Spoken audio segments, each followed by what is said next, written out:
What the Falcons do, we rise up. Welcome to Rise Up Reactions, the show we talk all things Falcons, NFL, Georgia sports, and in general, the sports news of the day. I'm your host, Dr. Lee Denning, the Golden Hard Dog, and a lifelong sports fan.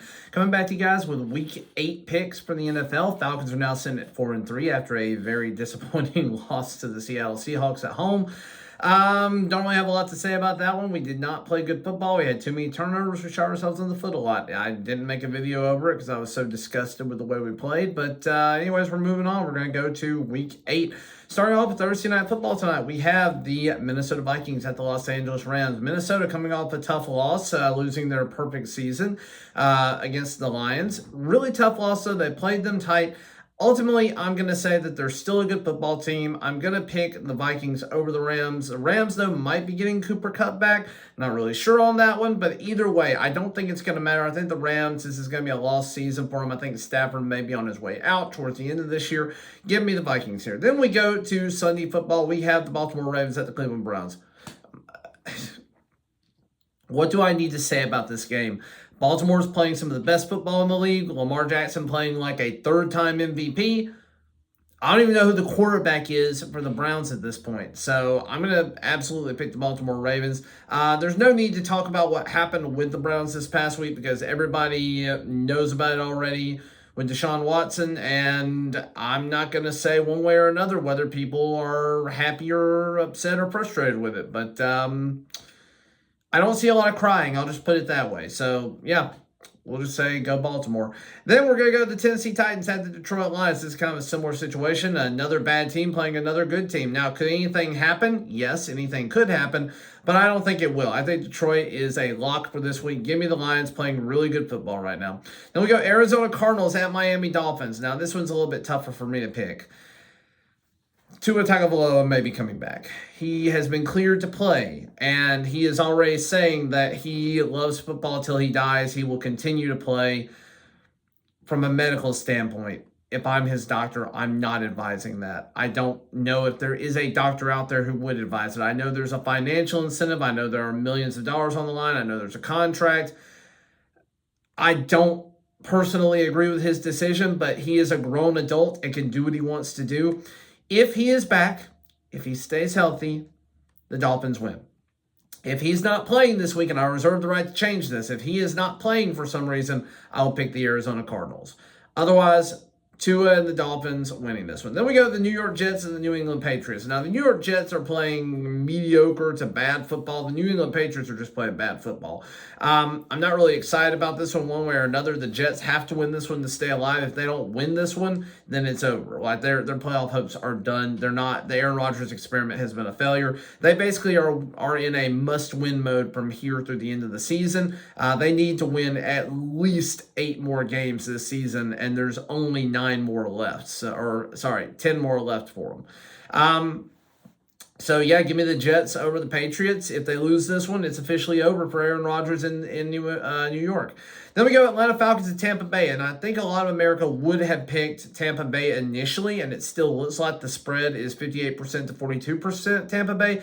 It's in Tampa Bay, but they just lost both of their weapons. Now, I'm not sad to see their weapons gone. Mike Evans out for several weeks with a hammy injury, and then Chris Godwin gone for the season with a dislocated ankle. I'm not sad to see them gone when we play them, but I am sad for those players because I think that they are incredible athletes, and I hate to see anybody of their caliber go down for the year or go down for an extended period of time. Mike Evans in particular, he's just a beast of a player. That said, with those weapons out, the Falcons, if they can't win this game, we really don't deserve to be at the top of the NFC South. So go ahead and give me the Falcons here. Let me pick the guys who are healthier. Then we're going to go Green Bay Packers and Jacksonville Jaguars. Tom Grossi going to be rocking with you all the way because I still think Jacksonville's a bad team. So give me the Green Bay Packers here. I don't have a lot to say about that one. Indianapolis Colts at Houston Texans. Indianapolis, they can't figure out what they want to do with the quarterback situation. I don't think Anthony Richardson has it right now. I think he should very much be sitting behind Joe Flacco, who's in the twilight of his career, learning as much as he can from him, watching competent quarterback play, figuring out what it takes to be a pro, and a Super Bowl winning pro at that, regardless of if you think that was a fluke or not for Joe Flacco. He won a Super Bowl. And then go out there next year with Anthony Richardson having more time to develop. They're not going to do that. They're going to play the Houston Texans, who played a really tight, close game with the Green Bay Packers. And again, at one point in time, they were winning that game. If it's not for a field goal late at the end of that game, they win it, and they are 6-1 right now. I'm going to absolutely pick Houston in this game. I thought these teams would split earlier in the season, but that's when I thought they would split a home and home.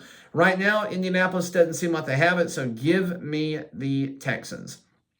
Then we go to another 1 o'clock game, the Philadelphia Eagles at the Cincinnati Bengals. This was going to be a little controversial. I think that the Philadelphia Eagles finally put a good, competent win together. Saquon Barkley being an amazing teammate, giving up the chance for 13 more yards to get his career high and letting some of the young guys eat, as he said. Bengals, they're coming off of a good win here, a division win. They're 3-4. This is a game that they really need to win. If they can get back to 500, they are just as likely as anybody else to come in second place in their division. I say second place because, honestly, Baltimore is going to win that division. I don't care how the Steelers look right now. Baltimore is going to win that division. And the Bengals have just as good a chance as the Steelers to come in second place in that division if they win this game. If they lose this game, it might be a little tougher. But I am ultimately going to pick the Bengals at home and Joe Burrow.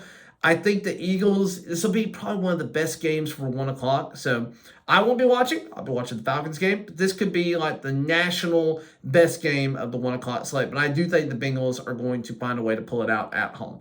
Then we go to the Rams, or sorry, not the Rams, the Saints at the Chargers.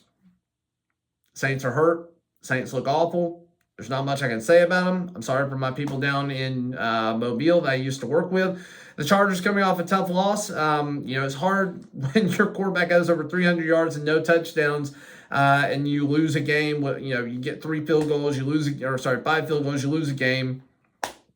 Yeah, Chargers charged the crap out of their game late. They should have probably beat Arizona, but didn't.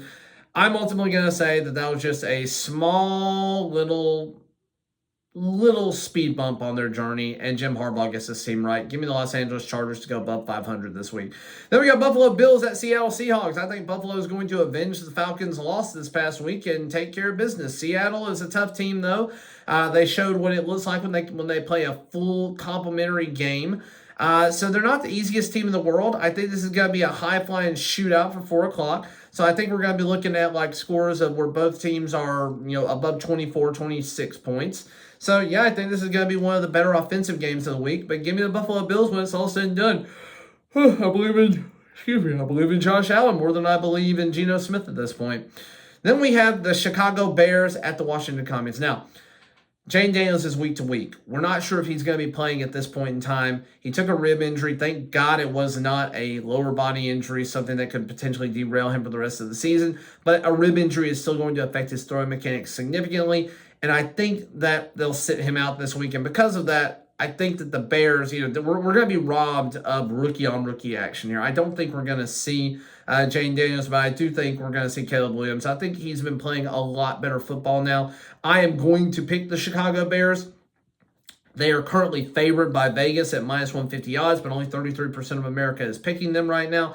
I think they're being slept on, but I think the Bears go to 5-2 after this one. Then we go to the Carolina Panthers at the Denver Broncos. I'm picking Denver. I mean, I don't know what you want me to say here. I'm picking Denver. There's nothing else to say about this. Denver Broncos defense. If nothing else, Denver Broncos defense may end up with more points than the Carolina offense. That's all I'll say about it. They're playing bad football in Carolina, and Denver at least is showing some flashes here and there. But their defense is very good. Then we're going to go to the Kansas City Chiefs at the Raiders. Kansas City Chiefs a minus 550 favored by Vegas. The Raiders can't figure out the quarterback situation. Aiden O'Connell may be hurt with his thumb. Gardner Minshew can't do anything but throw 4 picks in a game. This ain't the game that Kansas City loses. Kansas City goes 7-0 after this one. That's easy enough. Then we have the Dallas Cowboys at the San Francisco 49ers from Sunday Night Football. And I think this is actually a very good game. The Cowboys not playing their best football and the 49ers not playing their best football, but they both have weapons. This is a game that I think a lot of us, when we looked at the beginning of the season, said if the Cowboys can find a way to get over their January hump, this could have been a divisional or a NFC championship type game earlier this season. I don't think anybody's thinking that now. I think people are thinking both of these teams will be lucky to make the playoffs right now. With that in mind, I have more faith in Kyle Shanahan. I have more faith in San Francisco as a whole. I know the Cowboys are coming off of a bye. That's going to be favoring them a little bit. But San Francisco, even though they've lost Ayuk, even though they are banged up a little bit in other areas, we still don't know when McCaffrey's coming back, as far as I know at this point. It's looking like that 9-week mark may be true. I'm ultimately going to say the 49ers. It's in Santa Clara. I'm going to give them the benefit of the doubt simply because of that. Oh, excuse me. Then we go to Monday Night Football. I don't know who the heck thought this was a good idea. When you're looking at the schedule, I don't know. I guess there's a New York bias. Why do the New York Giants and the New York Jets have so many primetime games? Why did they get to play on Monday night so many times? Is it just because they're in the New York market? Is that why? Because this is bad football. This is bad television for the rest of America. So New York Giants, they're awful right now. There's nothing good and redeeming to say about them. Pittsburgh Steelers, they played a good, competent football game, better than I thought they would play with Russ. Russ was cooking. I don't know what else to say about them. The Pittsburgh Steelers are going to win this game. They're going to be 6-2 by the end of it. Thank you for watching, liking, sharing, and subscribing. I got to go back and look. I think I'm 68 wins on the season. No, 69-38 on the season. Let me know how you're doing down in the comments below. Went 10-5 last week. Not my best week, but not my worst either. And again, as always, rise up.